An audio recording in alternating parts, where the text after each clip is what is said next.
Hello everyone, welcome again your YouTube channel only maths. मैं मोहम्मद इमरान आपका फिर से स्वागत करता हूं आपके अपने यूट्यूब चैनल ओनली मैथ्स में। जैसा कि आप जानते हैं कि ये मेंसुरेशन का 5वां वीडियो है। 4 वीडियो मैं पहले अपलोड कर चुका हूं।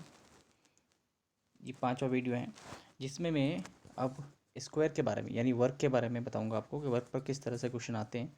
काफ़ी ईजी हैं वर्क, सभी जानते हैं, बहुत ईजी से फॉर्मूले हैं उसके। तो सभी स्टूडेंट्स बहुत इसे आसान समझते हैं और आसान भी है ही, बिल्कुल आसान है ये। लेकिन आजकल जो एसएससी और स्टेट लेवल के जो एग्ज़ाम्स होते हैं उनका जो एग्ज़ाम जो पेपर पैटर्न है उस पैटर्न के हिसाब से स्क्वायर पर भी क्वेश्चन काफ़ी टफ पूछे जा सकते हैं। लेकिन वो टफ क्वेश्चन तब तक टफ माने जाएंगे जब तक कि उनको फॉर्मूले से डील किया जाएगा। अगर फॉर्मूले की जगह पर थोड़ा सा कंसेप्ट को यूज़ किया जाए तो वो फॉर्मूले ना याद करते हुए भी क्वेश्चंस को बड़े ही आसान से कम टाइम में और एक्यूरेसी के साथ में उसे अटेम्प्ट किया जा सकता है। तो बस आपको मैं यही इसमें एक नई बात बताऊंगा आपको मैं कि किस तरह से हम स्क्वायर को आसान से और आसान किस तरह से बना सकते हैं। तो चलिए शुरू करते हैं। जैसा कि आप जानते हैं कि चौथे वीडियो में मैंने एक क्वेश्चन दिया था लास्ट में, उस क्वेश्चन का आंसर मैंने आपसे पूछा था, तो उसका सॉल्यूशन मैं अभी बता देता हूँ आपको। क्वेश्चन ये था कि किसी आयत की लंबाई चौड़ाई का 3 गुना है। उस वर्ग का क्षेत्रफल ज्ञात करो जिसका परिमाप आयत के परिमाप के बराबर है, जिसकी लंबाई 48 मीटर है। तो इस क्वेश्चन का आंसर देखते हैं। सबसे पहले देखिए, इसमें कहा गया है आयत की जो लंबाई है वो चौड़ाई के 3 गुना, मतलब चौड़ाई अगर 1 है तो लंबाई 3 हो जाएगी। आप चाहें तो पास में x ले सकते हैं, नहीं चाहे तो ज़रूरी नहीं है। अब ये कह रहा है कि उस वर्ग का क्षेत्रफल ज्ञात करना है, आपको एक वर्ग का क्षेत्रफल ज्ञात करना है जिसका परिमाप आयत के परिमाप के बराबर है। तो सबसे पहले आप बताइए आयत का परिमाप कितना होगा। तो आपके हिसाब से 4 दूनी 8 आयत का परिमाप होगा। और आपको वर्ग का क्षेत्रफल पूछा है। अगर इसका 8 है और ये कह रहा है कि उस वर्ग का क्षेत्रफल ज्ञात करो जिसका परिमाप आयत के परिमाप के बराबर है, यानी इस वर्ग का जो परिमाप है वो भी कितना होना चाहिए 8। तो उस हिसाब से भुजा कितनी आएगी 2, और 2 के हिसाब से क्षेत्रफल कितना आएगा, क्षेत्रफल 2 का स्क्वायर यानी 4। यानी आपको 4 की वैल्यू निकालनी है। अब सबसे पहले यहाँ दे रखा है लंबाई जो दे रखी है वो 48 मीटर दे रखी है, यानी 3 की वैल्यू 48 है तो फैक्टर कितना आ जाएगा, तो फैक्टर आ जाएगा इंटू 16। तो आपको भी यहाँ पर क्या करना पड़ेगा, यहाँ पर जो कि क्षेत्रफल निकालना है तो क्षेत्रफल निकालने के लिए 16 के स्क्वायर से गुणा करना पड़ेगा। क्योंकि मैंने बताया था आपको फैक्टर जब भी यूज़ करते हैं तो फैक्टर अगर क्षेत्रफल है तो स्क्वायर के हिसाब से यूज़ करते हैं, तो 16 के स्क्वायर से यूज़ करना पड़ेगा। तो कितना हो जाएगा 4 × 256 यानी 1024 मीटर स्क्वायर। अच्छा, इसको अगर थोड़ा सा मैं इस तरह से भी एक्सप्लेन कर सकता हूँ कि ये अगर एक्स एक्स यूज़ ले लें, पास में एक्स एक्स अगर यूज़ ले लें तो उस हिसाब से यहाँ पर जो क्षेत्रफल होगा वो क्या होगा, वो जो भुजा होगी, ये एक्स अगर यूज़ ले रहा हूँ सब जगह में, यहाँ पे एक्स, यहाँ पर एक्स, यहाँ पर एक्स, यहाँ पर एक्स, तो उस हिसाब से यहाँ पर जो क्षेत्रफल होगा वो क्या होगा 2x का होल स्क्वायर यानी 4x²। और x की वैल्यू कितनी है 16, तो वापस मान रखेंगे तो आपका आंसर कितना आ जाएगा 4 × 256। तो इस तरह से भी समझ सकते हैं इसको। बाकी इसको बिना एक्सरे किया जाना आसान है। तो कल ये क्वेश्चन पूछा था, इसका आंसर 1024 था। ठीक है, अगले क्वेश्चन की तरफ पढ़ते हैं। अब वर्ग की बात कर लेते हैं। पहले थोड़ा थोड़ा बेसिक बेसिक बता देता हूँ आपको। वर्ग जिसकी चारों भुजाएं बराबर होती हैं, प्रत्येक कोण 90 डिग्री का होता है, और इसमें जो फॉर्मूला होता है वो परिमाप का फॉर्मूला तो आप जानते हैं, सभी चारों भुजाओं का योग निकालना, 4 इंटू भुजा, और क्षेत्रफल भुजा इंटू भुजा या भुजा स्क्वायर, और एक होता है इसका विकर्ण। विकर्ण पर काफ़ी क्वेश्चन पूछे जा रहे हैं। विकर्ण होगा इसका भुजा√2, भुजा√2, ये इसका विकर्ण होगा।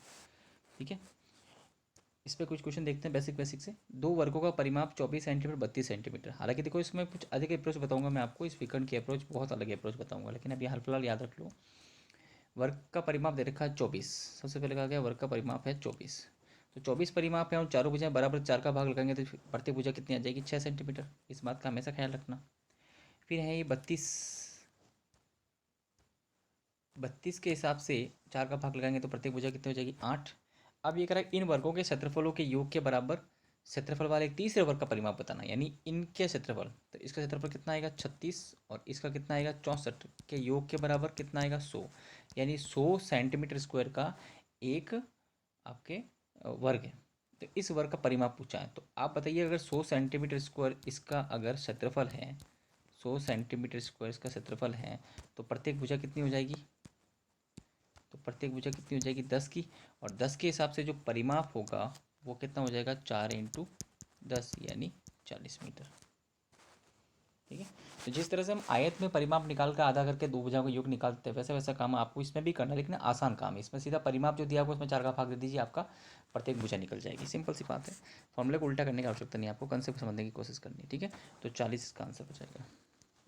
अब उसमें विकर्ण बेस पे कुछ क्वेश्चन पूछे जाते हैं, तो उससे पहले आपको कुछ बातें बता देता हूँ मैं आपको।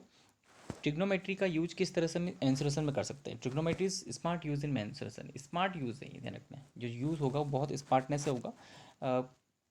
मतलब ये चीज़ें देखा जाए तो हर जगह एप्लीकेबल हो उसकी गारंटी नहीं है, लेकिन जहाँ एप्लीकेबल होगी वहाँ पर ये क्वेश्चन बहुत आसान हो जाएगा। मेंसुरेशन में मैं ट्रिग्नोमेट्री के इन 3 डायग्राम का यूज़ मैं बताऊंगा आपको। ये तीनों जो मैंने राइट एंगल ट्रायंगल बनाया है, समकोण त्रिभुज बनाया है, इनके तीनों का यूज़, बेटर यूज़ बताऊंगा मैं आपको पूरी मेंसुरेशन में। जहाँ भी इनका यूज़ होगा परफेक्ट यूज़ होगा। इतना आसान यूज़ होगा कि क्वेश्चन बहुत, मतलब सेकंड में, कुछ सेकंड में क्वेश्चन को सॉल्व किया जा सकता है। तो ध्यान दीजिए, इसको समझ लेते हैं पहले। ट्रिग्नोमेट्री में इन तीनों का यूज किस तरह से किया जा सकता है। सबसे पहली बात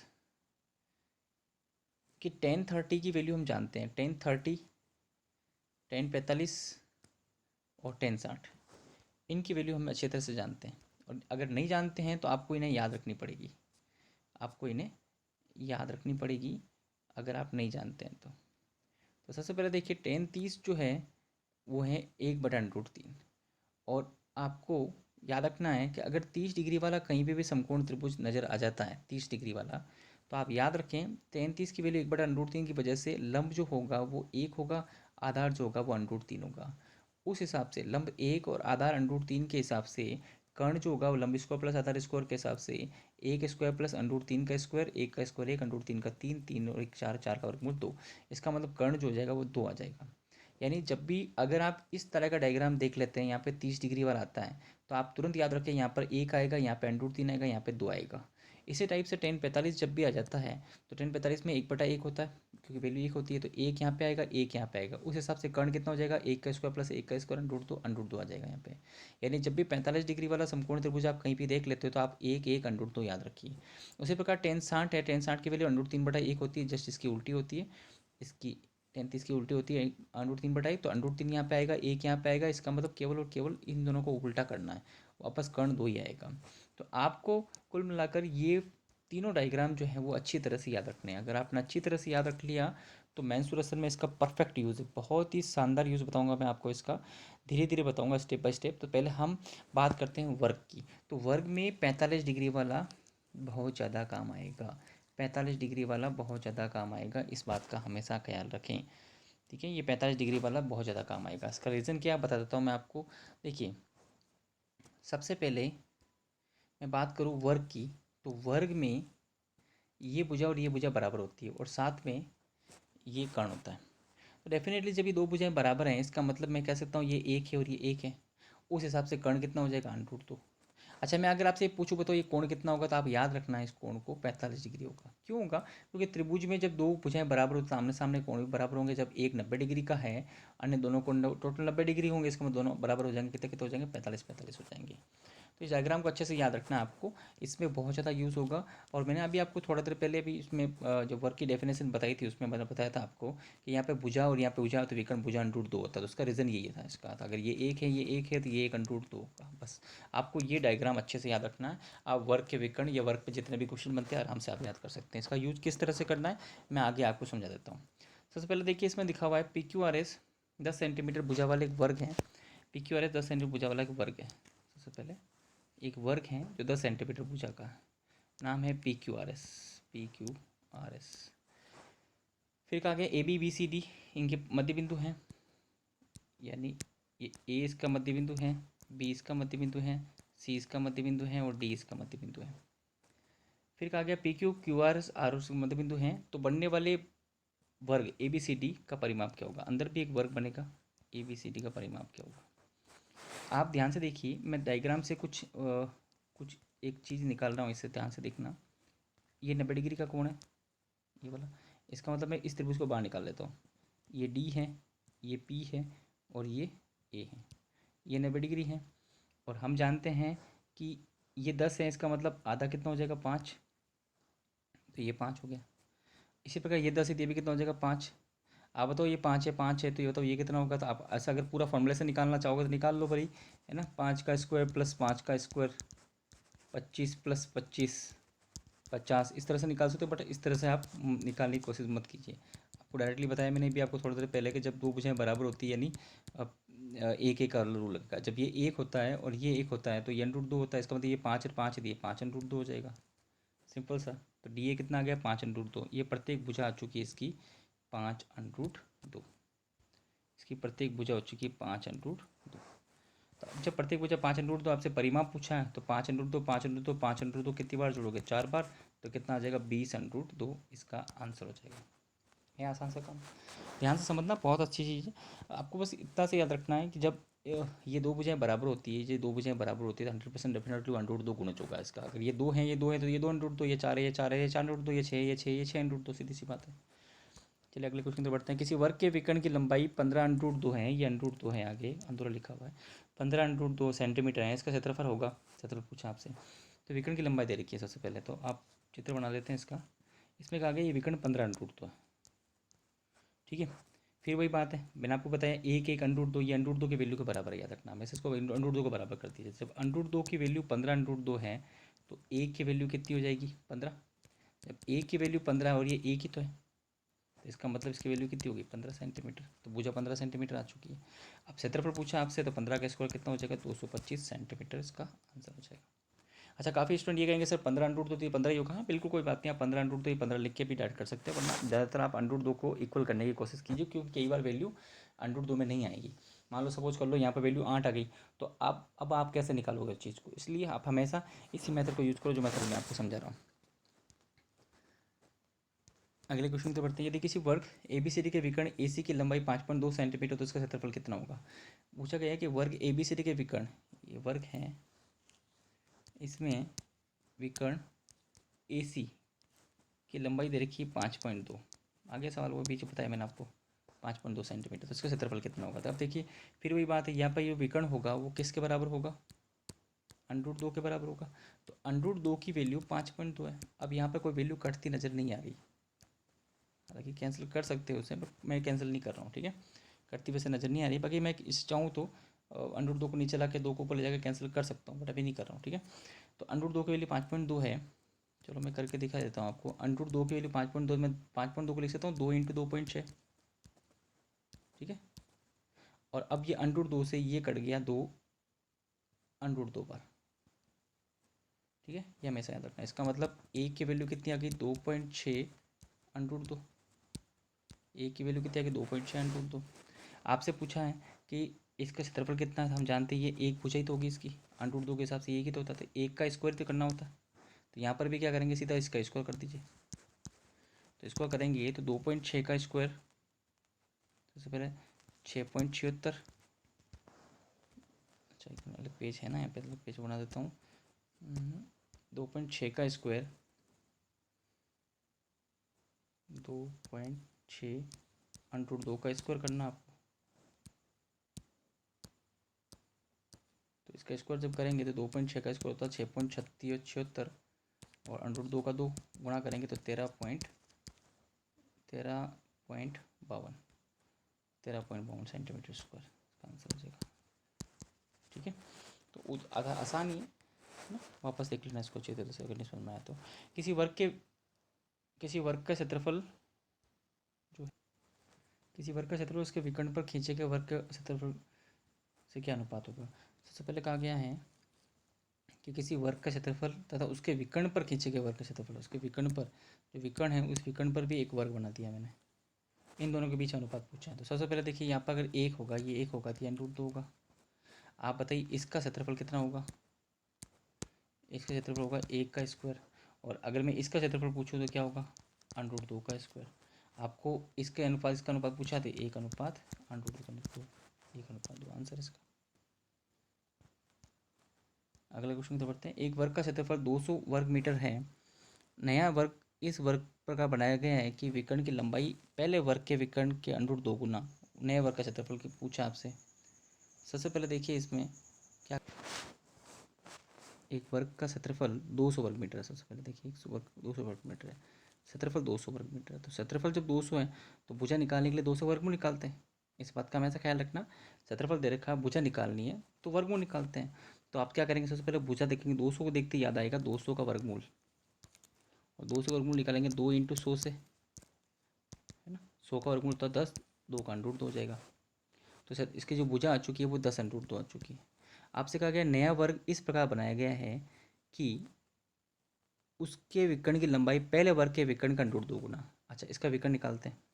तो आप देखिए जब ये अंडर 2 है तो यहाँ पे जब हम जानते हैं एक की वैल्यू, एक की वैल्यू तो अंडर से अंडर 2, आपको अंडर 2 की वैल्यू निकालनी है तो अंडर 2 से गुणा कर लीजिए इसे। तो अंडर 2 की वैल्यू निकालने के लिए 10 अंडर 2 को अंडर 2 से गुणा करेंगे तो अंडर 2 2, 10 दूना 20, ये आ गया इसका विकर्ण।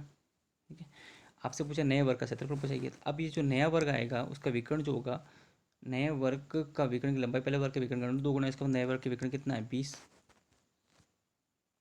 ठीक है, 20 का अंडर 2 गुना, 20 का अंडर 2 गुना, अंडर 2 गुना ये नहीं कहते रखना इसमें, ये अंडर 2 गुना तो ये वाला किया मैंने, ये 10 अंडर 2 था, आपको अंडर 2 की वैल्यू पूछी थी तो अंडर 2 से मल्टीप्लाई कर लिया कितना के 20, ये अंडर 2, ये वाला अंडर 2 नहीं ध्यान रखना अच्छी तरह से।